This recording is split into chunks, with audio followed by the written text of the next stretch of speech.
Hello everyone welcome to my channel. आपण माने जानिचंती कि आमे एबे मेघालय रे अच्छु।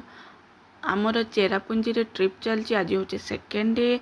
आज संडे प्लान करा जाइतिला कि डबल डेकर रूट ब्रिज बुलिया पई ट्रेकिंग करिया पई, किंतु जाना पड़ला कि संडे पई बंद रखी थांती। सेठिकार विलेजर माने क्लीनिंग आ मेंटेनेंस पर्पज पई सेठी बंद करचंती। तो आज प्लान टी आम मंडे माने नेक्स्ट डे को पोस्टपोन करूँ आ चलू चेरापुंजीर बाकी फेमस जगह को एक्सप्लोर करने। जमीती कि आपण मैंने देखी लास्ट वीडियो रे भी सेठी भी बहुत भल भल स्पॉट गुड़ा एक्सप्लोर करूँ। आज करूँ आम नकालिकाई वाटरफॉल, जहाँकि इंडियार टॉलेस्ट प्लंज वाटरफॉल, जोटा कि नेचुराली तले गोटे ब्लू कलर पुल क्रिएट होची। नकालिकाई वाटरफॉल जहाँकि 1115 फीट हाइट फॉल टी गोटे लोकल स्टोरी भी अच्छी। कहीं सुंदर ब्यूटीफुल फॉल ना नकालिकाई वाटरफॉल रखा जाइए। एठी तले जो नेचुरल ब्लू कलर पुल क्रिएट होची, सेठी ट्रेकिंग भी अवेलेबल अच्छी। बहुत जन ट्रेकिंग भी करती। इंडिया रो थर्ड हाईएस्ट वाटरफॉल रे चेरापुंजीर व्यू टॉप व्यूअर्स पॉइंट रे भी लिस्ट रे आसुची, कारण ये सनराइज सनसेट जाए भीड़ थाए। तापर आमे चली आरवा केव को। आरवा केव जीवा रास्ता टिके खराब अच्छी। आरवा केव रे आमे पहुँची टिकट नहीं एंट्री करथिलु। एठी टिके अलगा किछि पास चलिला परे गोटे व्यू पॉइंट कराई। से व्यू पॉइंट रे a natural Cliff deep green forest सहित वैली आउ ता सहित मेघ मानकर छाई, जहाँकि भासुवा मेघ मान छाई। ये सुंदर सीन टी बहुत ब्यूटीफुल और जबरदस्त लगुला।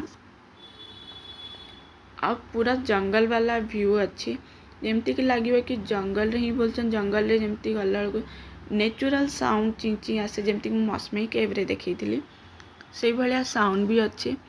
सेठी एमती किछि पाथ कराई, साइड रे पुल छोट छोट गार्डन भी कराई और छोट छोट वाटरफॉल भी अच्छे।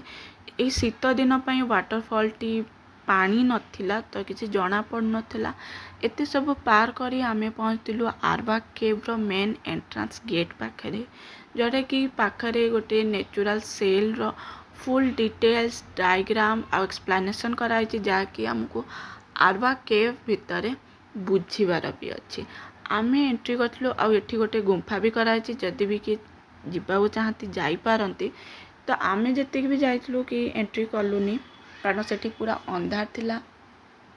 एठी तले टिके क्ले स्लिपेरी फ्लोर अच्छी, ता सहित सबू फसिल मानकर फुल ड्राइंग भी डायग्राम भी भल भाव देखा जाइए। एटी फुल लाइटिंग अच्छी। मौसमी केव भाया नथिला। मौसमी केव रे टिके खतरनाक थिला और सेठी एंट्री गेट थिला आउ एग्जिट गेट भी थिला।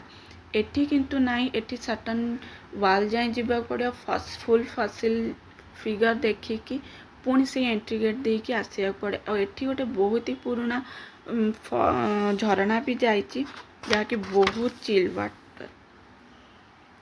आरवा केव कह जाए कि बहुत वर्ष तलर।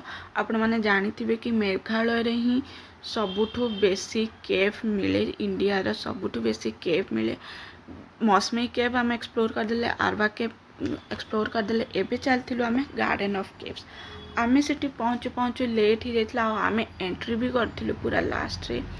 एठी पूरा पूरी 13टा स्पॉट अच्छे और 13टा स्पॉट को भल भाव बोर्ड लगाई कि एक्सप्लेनेशन करा जाइतला कि स्पॉट मानकर ना कौन कहीं ना दिखाई आउ ठीक गाइड भी रखा जाइए। फास्ट स्पॉट रू लास्ट स्पॉट जाए कि इजिली जाइपारे आ गोटे गोटे वे को कवर करें। ये सब केव भी अच्छी, केतेटा क्ले केव अच्छी, स्टोन केव अच्छी।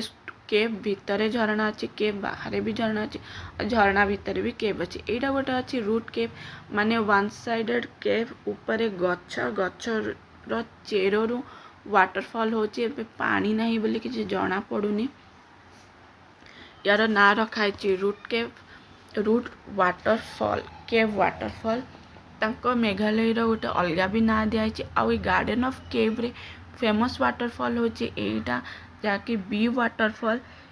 एठी कहा जाउची कि ये वाटरफॉल रे बहुत गुड़ाए बी आसती आउ जी रानी महुमाछी थांती से एठी प्रायतः रही थांती। तो यही वाटरफॉल रो ना दिखाई बी वाटरफॉल। आहरी भी सुंदर सुंदर जगह थिला बुलिया भितर हमर इवनिंग ही जाइतला अंधार हो जाइतला तो किसी शूट करी हलानी। एठी केव भितर छोट बेबी रो फिगर भी कराई, हार्ट शेप रो भी केव कराई, किंग बेड केव कराई, बहुत गुड़ाए कराई। तो आपन जेबे भी जिबे गार्डन ऑफ केव्स निहाती बुलिक आसबे मौसमी केव आउ आरवा केव टू एटा पूरा पूरी अलग माने गार्डन भलिया पूरा सजा जाइछि। आज ब्लॉग टी तो ये आम एति एक्सप्लोर कलु। काली पे आम रखीचु डबल डेकर रोड ब्रिज रो ट्रेकिंग और काली रो ब्लॉग टी बहुत ही भल जीव। तो सेतिकी जाए मो वीडियो टी को लाइक शेयर और सब्सक्राइब कर दियंतु। Bye bye.